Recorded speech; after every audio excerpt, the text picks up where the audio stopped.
Hey there, welcome to my second March of the Mammoths update. We are now entering the kind of home stretch of the readathon, where as I'm filming this today on Sunday, there are only 10 days left of the readathon, and as you're going to see, I still have a lot of progress that I need to make in these 10 days, but I am feeling much better about it than I was with last week's update video. So we did some good reading this week. So to start off, I finished my first mammoth of the readathon just a few days ago. I finally got through The Count of Monte Cristo by Alexandre Dumas, and this one was 1,243 pages long, so it is the biggest of all of the books that I was planning on reading, but it was also the most enjoyable out of all the books that I'm reading. So I'm really not surprised that this is the one that I ended up finishing first, because once the plot gets going in this one, it is really hard to put down, because you just have to know how it's all going to play out. It's a very suspenseful novel, and it's kind of funny, like it does take its time. Probably in the first half of the month of March, I maybe made it through around 250 pages. It was pretty slow going for me from the beginning, even though I was still enjoying it the whole time. But, you know, in this past week, I was able to get through 1,000 pages of reading this book, which I think is a testament to Dumas and the way that he tells a story, the way that he keeps you so engaged with his story and his characters, even of a book of this length, that you still feel excited every page. I think that that is really impressive that he was able to do that. Now, did I end up loving this as much as I wanted to? No. I think there were a lot of great moments in the story. I'm really glad that I read it, and like the Count of Monte Cristo himself is like an all-time wonderful character of literature. However, this one just didn't satisfy me in the way that I wanted it to at the ending. The ending just didn't quite deliver for me, which is unfortunate because, you know, it's a book that is this long, you've spent a lot of time, it's a big commitment, and you really want the ending to be like the most awesome moment, and I didn't really feel that way. Like with the last probably 300 pages of this book, I felt it was kind of like losing momentum instead of gaining it. So really a lot of the exciting stuff was happening more in the middle of the book. So that is kind of my downside to this book. Didn't quite deliver what I wanted it to. However, it was still super enjoyable. And as I'm sure a lot of you are experiencing right now, you know, we're going through some tough times in the world, and it was just really nice to be able to like forget about the news and to just lose myself in a really good story.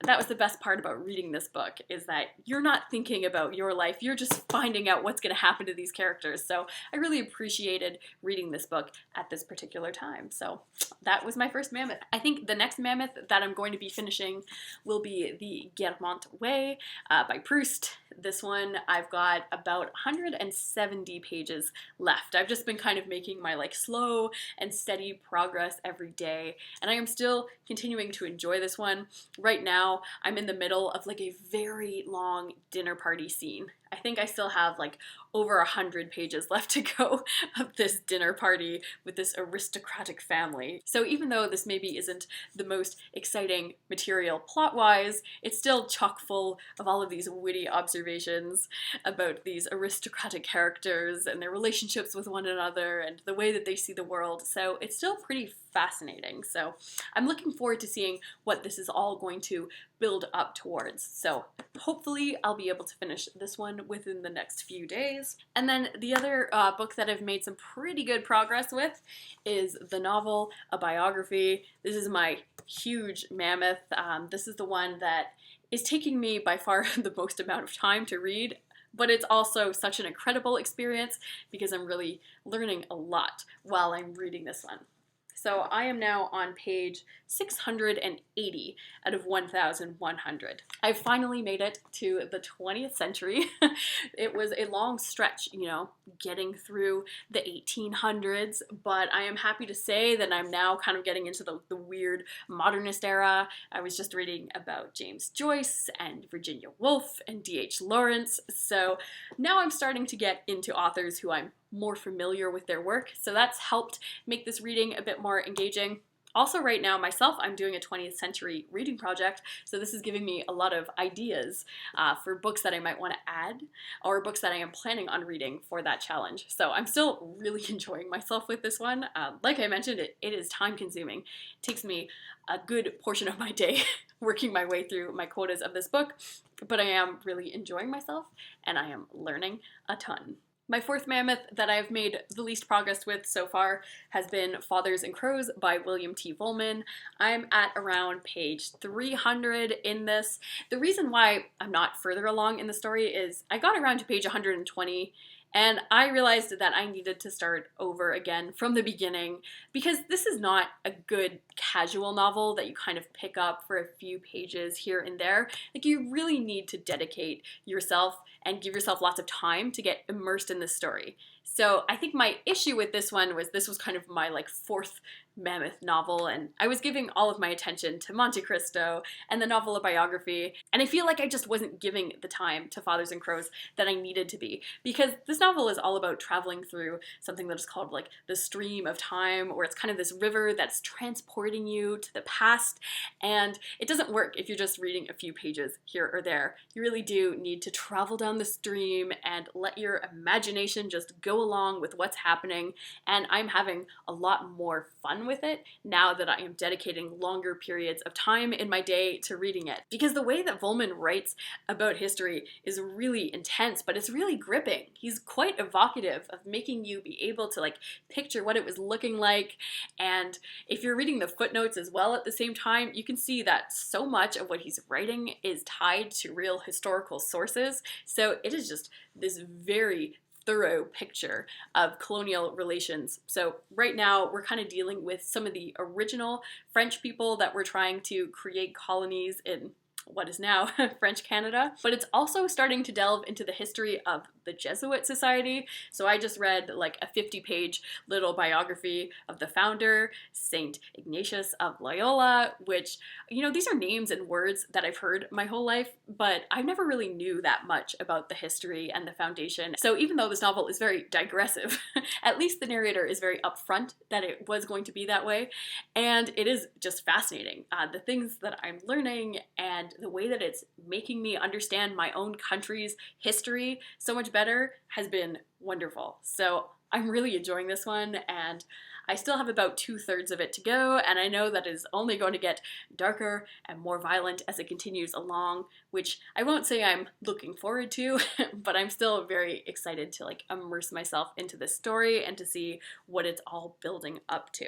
And then in last week's video, I kind of ominously mentioned that I was thinking about picking up a fifth mammoth. That would be a new personal best for myself. So it was hard narrowing it down to just one, since I do have quite a lot of unread mammoths still. But in the end, I decided to go with the Decameron. Since this is a classic that has been on my shelf for a long time that I've wanted to read, I especially really want to read the Canterbury Tales sometime soon, and I feel like this is kind of in a similar vein to that, so this could be helpful in preparation for that. Also, I feel like it is just kind of relevant to what our world is right now, since this is about a group of people who are living in a city that is affected by a plague epidemic. So their society is kind of crumbling apart, and they decide to just go off to the woods and tell each other stories for 10 days. So when I was reading the introduction to this, it was actually kind of chilling in how some of the similarities to what was happening with the virus at the time is kind of similar to some of the things that we're seeing today. There was some references to basically social distancing practices, which I thought was all too real right now. But anyway, I tend to typically really enjoy classics that are compilations of story after story after story, so I'm hoping that I find the stories in here entertaining and enjoyable. I know that humor has kind of changed from the medieval period when this was written, but I'm still hoping that it will be an engaging classic and that I can burn through this one within the next 10 days. Actually, the structure of this book is kind of perfect because it is told from 10 different days, so I'm hoping I can just follow each day of the storytellers along with them so that I can finish this one up right at the end of the month. So yeah, that's really it for my plans of how I'm planning on spending the rest of the readathon. I kind of felt this way last year when I was doing this readathon, that when you're 2/3 into the month, you are kind of growing tired of just reading the same books over and over again. I kind of miss just being able to pick up a bunch of different things whenever I feel like it. So I am having to like try to be disciplined and to stick with the books that I have set out to read. But overall, it's been a pretty fun experience so far. Like I mentioned last time, I think I just picked out a really good set of books. So at least there's nothing that I'm dreading. Like, I'm having a good time. I'm so thankful that I have books right now to keep my mind active and focused. So far, it's been a pretty good readathon. If you are participating in this readathon, I would love to hear about how it's going for you so far. Are you feeling kind of that fatigue as you go into the home stretch, or are you feeling strong? Are you still loving your mammoth? I would love to hear about how it's going for you so far. So that's it for me today. Thanks so much for watching this video. I hope that you are taking care of yourself, and I'll see you again soon. Bye.